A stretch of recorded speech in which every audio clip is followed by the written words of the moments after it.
दिव्यांगम YouTube channel से मैं विष्णुकांत मिश्र। नमस्कार मित्रों, कल रविवार था तो रविवार के दिन को हमने धार्मिक या रिलीजियस मैटर्स के ऊपर या मोटिवेशनल के लिए रखा है। तो कल के संडे पे हमारा कोई वैश्विक राजनीति पे कोई वीडियो नहीं था।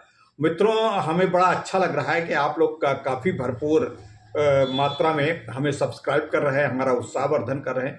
लेकिन मित्रों, अभी आपके कमेंट नहीं आते हैं और कमेंट ना आने से मुझे लगता है कि हमारी बात में कोई बहुत ज़्यादा दम नहीं है। तो हमको इस निराशा से बचाने के लिए कृपा करके थोड़ा सा आप कमेंट जरूर करें और हमारे जो लोग नहीं देख पा रहे हैं उन तक, चूँकि ये वैश्विक राजनीति पे है, किसी दल विशेष से हमारा इसका मतलब नहीं है। हम केवल भारत के हितों को समर्पित है।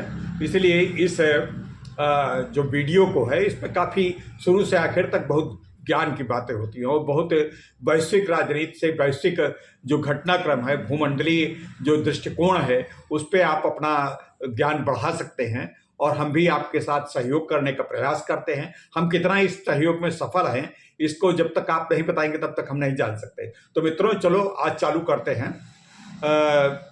आज का शीर्षक है झुकता है ट्रंप, झुकाने वाला चाहिए। कल आपने देखा मित्रों, ट्रंप एक अजीब टाइप के व्यक्ति हैं। वो कभी कुछ, कभी नरम, कभी गरम, कभी नरम नरम, कभी गरम गरम। एक फिल्मी गाना था ना, उसी तरीके से है। अभी बड़ा भारत में उसका कोलावी इसने लिख दिया कि मैंने अपने मित्र को खो दिया है, बड़ा दुख है, बड़ा भावुक संदेश लिखा। उस पर हमारे मोदी जी ने भी उसका उत्तर दिया और मोदी जी ने उत्तर दिया, ठीक है, और उन्होंने दिया ये सब डिप्लोमेसी की आवश्यकता है, ऑब्लिगेशन है, और इन ऑब्लिगेशन में पढ़ के हमको भ्रम में नहीं आना चाहिए। ये एक और ट्रंप का एक हथकंडा है, ये लोगों को भ्रमित करने का कि नहीं नहीं हमारी तो दोस्ती। अरे दोस्ती ऐसी काहे कि दोस्ती यार, बड़ी दोस्ती है, ठीक है, दोस्ती है तो दोस्ती को हम निभा रहे हो। तुम 50% टैरिफ लगा कर दोस्ती को निभा रहे हो। लेकिन अब जो ट्रंप के भी आखिर खोलने वाली थे, ट्रंप से कहा कि सर ये आप क्या कर रहे हैं?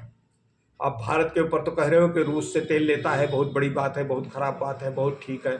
आप रोज उसके ऊपर 50% टैरिफ भी लगा दिया भारत के ऊपर।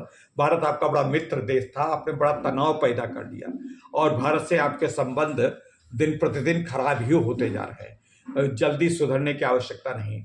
लेकिन एक बात आपको ध्यान में रखना होगा, भारत से तो पूरा यूरोप तेल ले रहा है और भारत से वही यूरोप क्रूड ऑयल, रिफाइंड किया हुआ तेल, डीजल ले रहा है जो भारत रूस से लेता है।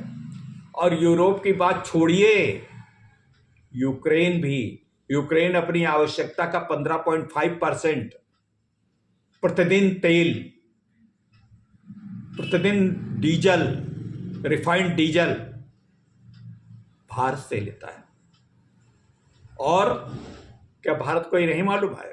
सर, ट्रंप से कह रहा, सर क्या आपको ये नहीं मालूम है कि हमारा अमेरिका भी बहुत सी ऊर्जा के सामान हम भी बहुत सा ले रहे हैं। तो पहले आप यूरोप के लोगों को कहिए। अब कल इन्होंने लिखा कि यूरोप वालों को एक बयान जारी किया है, न्यूज में बहुत आया है और मीडिया में भी बड़ी चर्चा हुई है कि यूरोप वालों अब तेल बंद करिए, अब तेल बंद करिए। तेल बंद, ठीक है, आपकी बात मान लिया। अब यूरोप वालों ने उनको कहा ठीक है, हम जनवरी 26 से बंद कर देंगे। जनवरी 26 यानी फरवरी 2022 या 23 से ये आक्रमण हुआ था। फरवरी 2023 से आक्रमण हुआ था। फरवरी 2022 पे यूक्रेन के ऊपर रूस ने आक्रमण किया था और तब से अब तक ये खरीद रहे थे। यानी जिसके ऊपर आक्रमण रूस ने किया था यार, यूक्रेन ने उसका बदला लिया था। बहुत भीषण नरसंहार हुआ है, लाखों आदमी मारे गए, यूक्रेन के मारे गए, रूस के भी मारे गए। और लेकिन यूक्रेन भी रूस का ही तेल ले रहा था। आप हमसे कहते हैं भारत रूस से तेल लेकर के भारत को युद्ध के लिए आप सहयोग कर रहे हैं। यूक्रेन का युद्ध तब तक नहीं बंद होगा जब तक भारत तेल नहीं लेगा। अरे भारत तेल नहीं लेगा, ठीक है, भारत बंद कर देगा, लेकिन आपका जो यूक्रेन जो उनसे प्रताड़ित है, जिसको तथाकथित रूप से आप प्रताड़ित कह रहे हो, वो खुद भी तो तेल लेता है और वो वेरी बिगिनिंग ले रहा है, शुरुआत से ले रहा है और अपनी आवश्यकताओं का तेल ले रहा है, पूरी तरीके से ले रहा है। उसको जो तेल भेजने वाले देशों में भी बहुत सारे देश हैं, आपका चेकोस्लोवाकिया है, ग्रीस है, टर्की है और भी देश हैं, वहाँ से भी लेता है। चेकोस्लोवाकिया, इन सब देशों से वो यूक्रेन तेल ले रहा है और 15.5% हमारे यहाँ से भी लेता है और रूस का लिया हुआ तेल ले रहा है। तो आप हमारे ऊपर तो बड़ा वो कर रहे हो। यूरोप में, अब यूरोप में इन्होंने कहा, अब एक बात और कही, इन्होंने कहा यूरोपियन कंट्री से, जरा यार चीन को देखो, चीन को देखो, चीन को देखो, तुम आगे चलो। अपना नहीं चल पाए। आप स्वयं माननीय ये ट्रंप भाईजान ये लगाए थे पूरा चीन के ऊपर भी बहुत बड़ा 150, 200, 250 जो भी टैरिफ लगाया था, उसने एक बंदर घुड़ की दी, इनकी ऐसी तैसी हो गई, तुरंत वापिस आप कह रहे हैं कि, और अपना तो पीछे मुड़ गया, छुप गया है ट्रंप, यही ट्रंप, और दूसरों से कह रहा है कि जरा आगे बढ़ो, देखो देखो देखो, तुम लगाओ इसके ऊपर, तुम भी तुम इसके ऊपर टैरिफ लगाओ चीन के ऊपर। चीन के ऊपर, चीन आज एक बहुत बड़ा शक्तिशाली देश है और शक्तिशाली देश को क्या, अमेरिका की ताकत नहीं, अमेरिका की मन में सोच भी नहीं सकते कि चीन से भिड़ पावे। और चीन से भिड़ने के बाद तो अलग रही, उत्तर कोरिया का किम से तो आपकी हवा खिसक जाती है। अब किम और राष्ट्रपति पुतिन और चीन के जिनपिंग, ये सब जो है, तीनों लोगों को देख के तो ट्रंप की तो नींद उड़ गई है। अब ट्रंप के, ये तो भारत जो है अभी भी गुट निरपेक्ष रहता है, गुट निरपेक्ष नीति पे चलता, किसी भी घड़े में नहीं रहता। और अब भी वो ठीक है, आपसे बड़ी दोस्ती थी, आपसे सब कुछ था, आपने दोस्ती का तोड़ दिया, दोस्ती पे आपने लात मार दी। ठीक है, आपने लात मार दिया, बहुत अच्छी बात की, ठीक किया। हमने आपसे कोई शिकायत नहीं की। मोदी जी ने तो उस पर कोई उत्तर ही नहीं दिया, आपका नाम ही नहीं लिया। हाँ, हम दूसरे विकल्प, ऐसे विकल्प तैयार करने लगे कि आपकी सांसें रुक गई, आपका जो है छिन्न भिन्न हो गया। जब आपको लगा कि हम 41 देशों से संपर्क कर रहे हैं, हमारा जो आपके यहाँ सामान जाता, हो सकता है हम अपने यहाँ के सामान आपसे व्यापार बंद ही कर दें।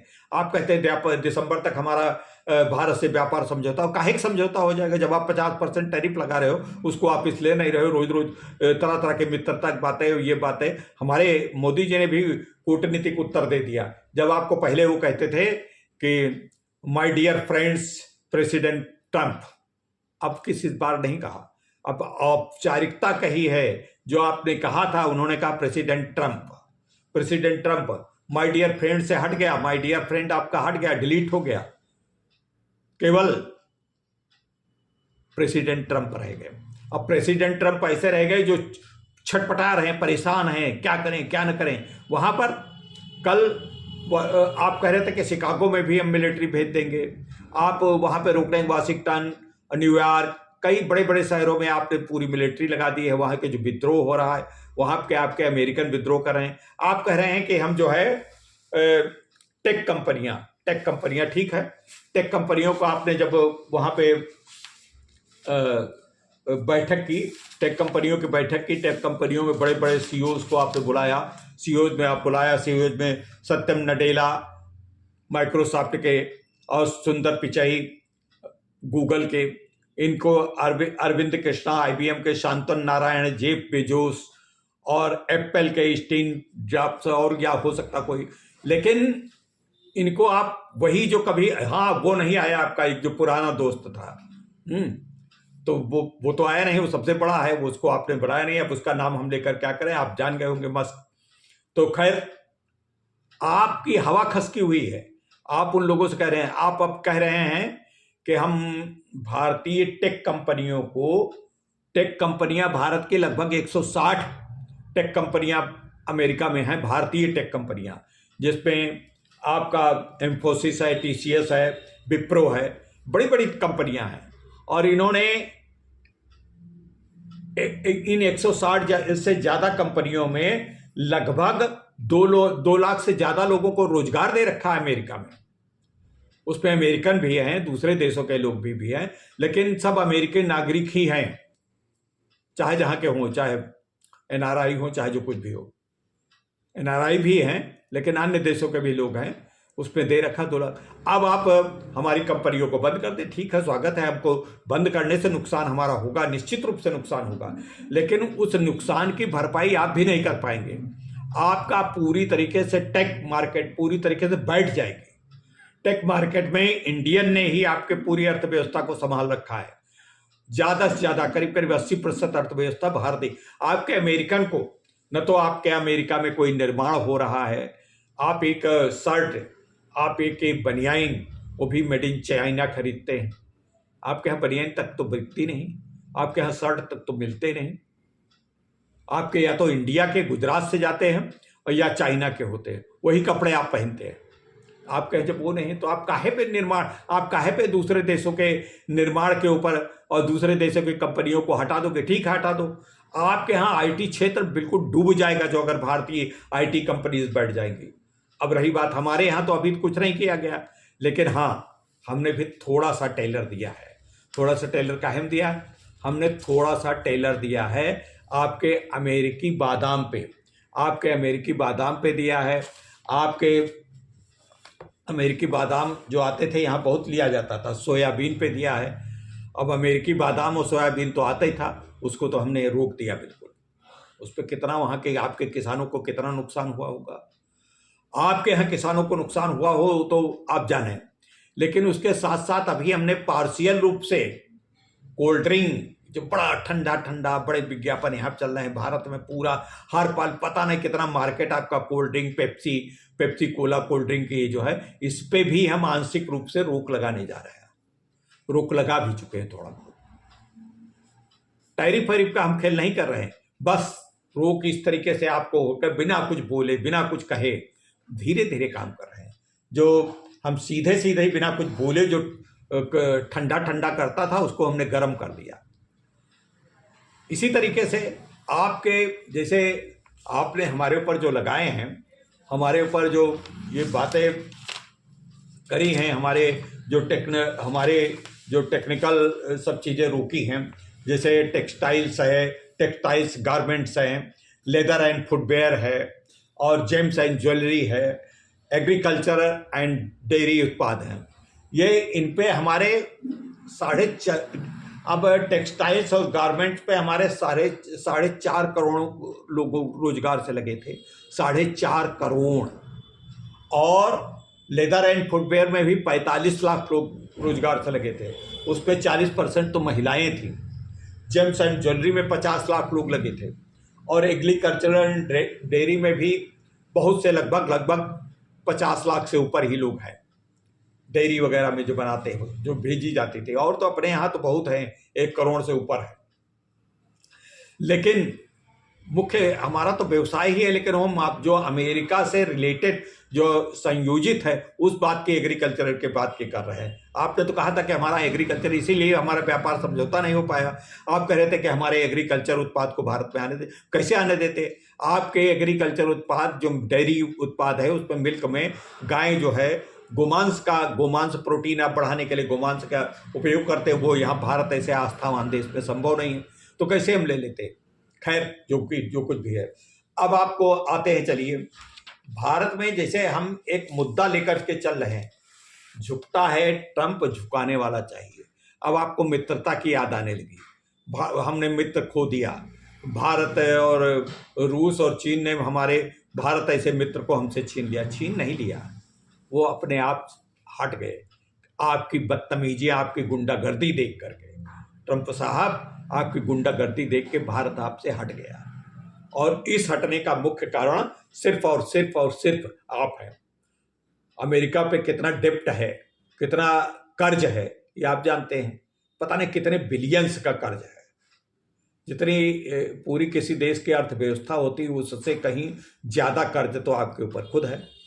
अब आप बात दूसरी है कि IMF, वर्ल्ड बैंक, ये सब आपके अंडर में हैं, आप उनसे जब मन चाहे तब ले लें। दूसरा देश होता तो आप अब तक उसको दिवालिया घोषित करवा चुके हैं, और दिवालिया के कगार पे आई हैं। अब भारत ऐसे और तमाम देशों के ऊपर आपने जो टैरिफ लगाया, वो टैरिफ का खेल आपके ऊपर उल्टा पड़ने वाला है। यूरोपियन कंट्रीज भी, जो यूरोप की मैडम जो अध्यक्ष हैं, उन्होंने यहाँ कहा कि हम आपसे भारत से वो ओपन ट्रेड करना चाहते हैं, व्यापार समझौता होने वाला है।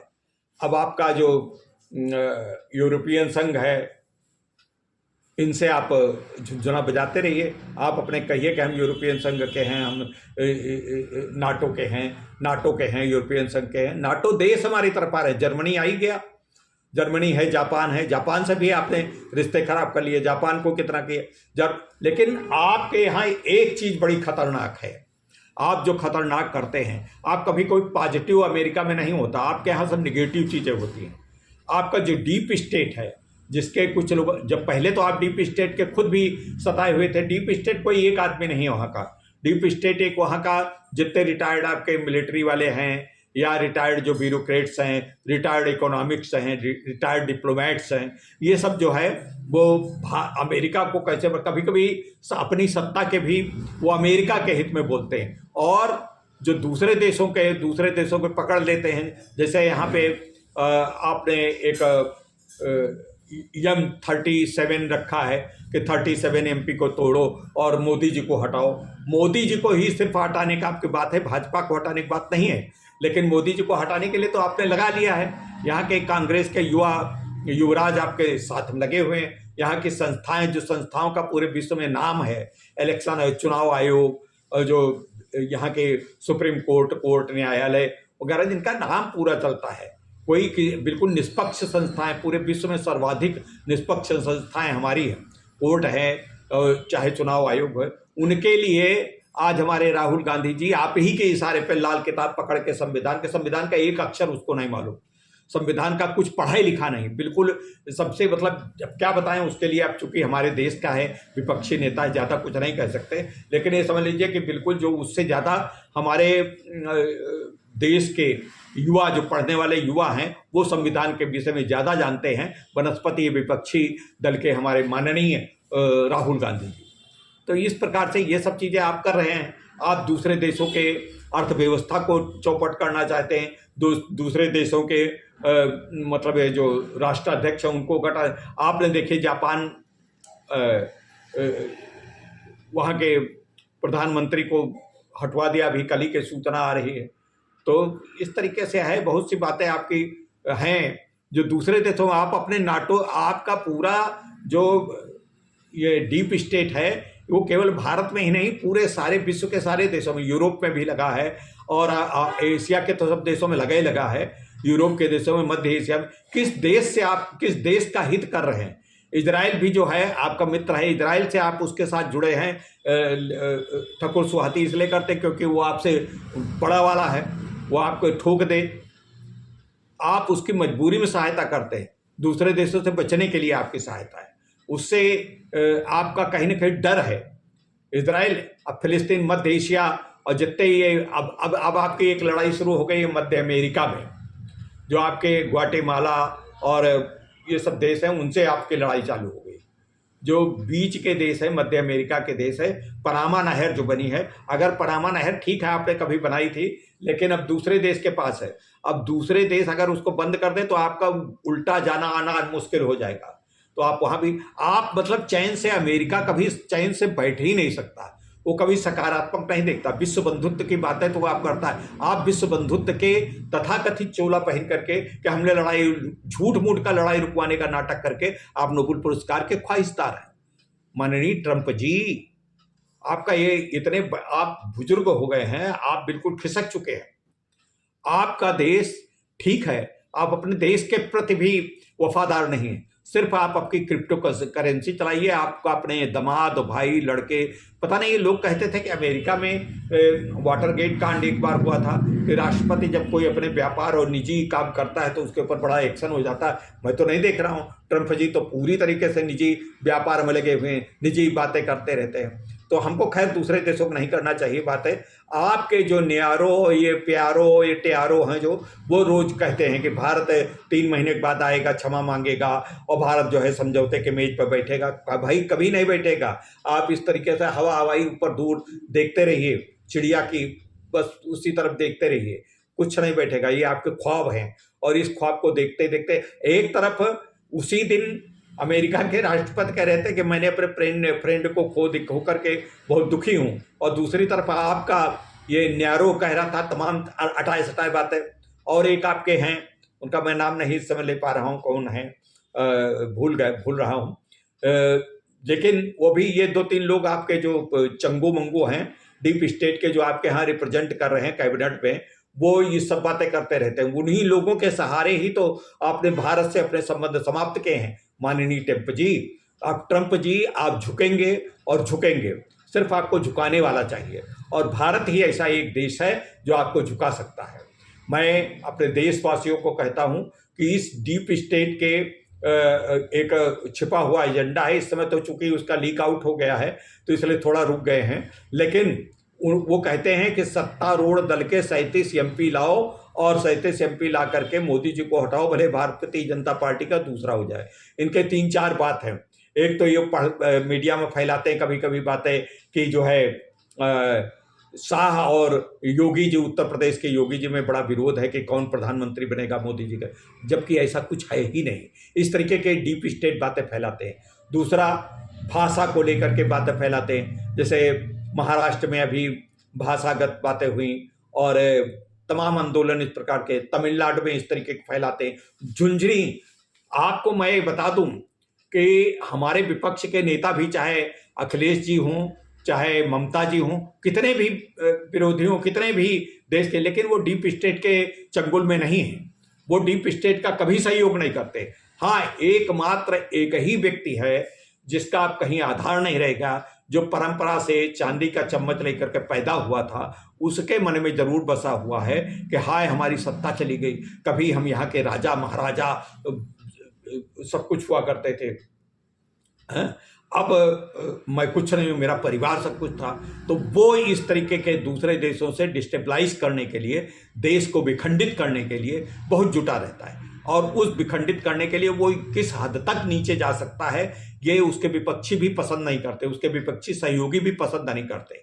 उसकी पार्टी में 3-4 हैं जो प्रवक्तागण हैं, वो उसको उठाए रहते हैं, और उनके वजह से ही ये पूरा, इसको मुझे इस बात के लिए बड़ा दुख है, बड़ा खराब लगता है कि एक मजबूत विपक्ष भारत में होना चाहिए। मजबूत विपक्ष नहीं है। मजबूत विपक्ष में विपक्ष का नेता, जिसको संविधान की एक धारा भी ठीक से न पता हो, वो विपक्ष का नेता है। विपक्ष का नेता है ऐसा कि जो अपनी संवैधानिक संस्थाओं की ही खिल्ली उड़ाया करता है। वो विपक्ष का ऐसा नेता है जो अटाए सटाए बातें, कभी कहेगा कि जो है सोना बना देते हैं, आलू से सोना बनाता है, कभी कुछ बनाता है। मतलब यानी एक से एक कांग्रेस में बुद्धिमान व्यक्ति पड़े हैं, उनको विपक्ष का नेता न बना करके इस व्यक्ति को बनाया गया जिसको बिल्कुल दिमाग से एकदम पैदल है। मैं बड़ी जिम्मेदारी से कहता हूं कि वहां पे कांग्रेस में एक से एक बढ़ के विद्वान बैठे हुए हैं, और उन विद्वानों को बनाना चाहिए था विपक्ष का नेता। और जैसे ओवैसी साहब हैं, बड़ी आलोचना करते हैं, लेकिन ओवैसी साहब के अंदर एक तर्क करने की शक्ति है। उनके तर्कों से मैं कतई सहमत नहीं हूँ।